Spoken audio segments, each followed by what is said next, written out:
Hey guys, I'm the 50s Kid. In this video, we're going to take a close look at Milwaukee's 2-inch straight and right angle die grinders. Spoiler, they're pretty good. Let's get started. Over here you have the 2486 straight 2-inch die grinder, and this is the 2485 right angle 2-inch die grinder. They're both M12 battery systems, and they're really great. I love having them.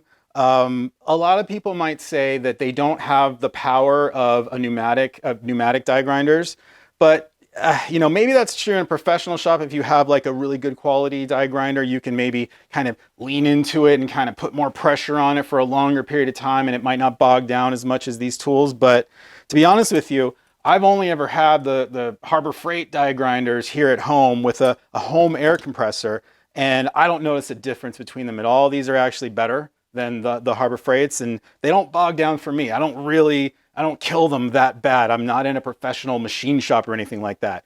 For the tasks that I give to them, they do more than fine.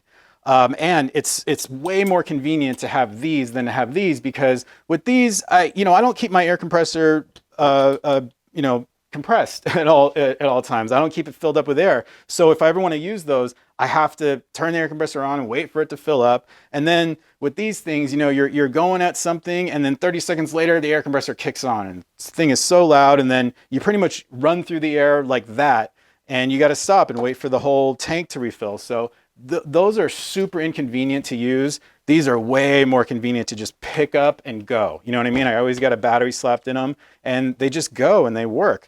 I definitely appreciate having the two different models.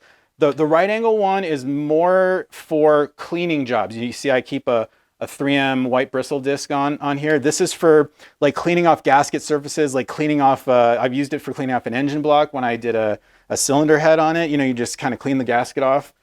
Works great for that. That's primarily what I use it for.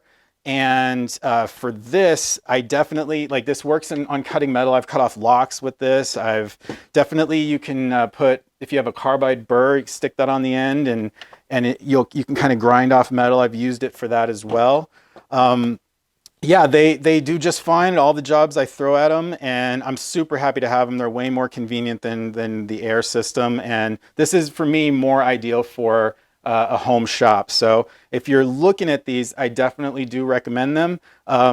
You will notice that on this one, I've got a zip tie around the safety trigger here, just because, I don't know, I find the safety a little bit annoying to use, so I do that. I think it's fine on this one because I only have like a plastic bristle disc on it. I'm really not going to like accidentally hit it and cut myself.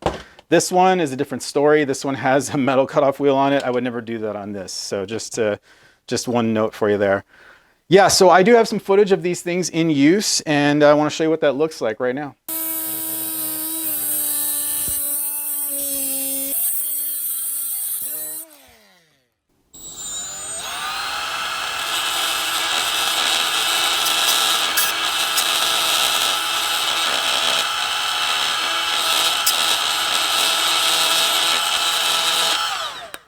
So yeah, I hope you've learned something from this video. If you were considering these tools, maybe I helped you make a decision.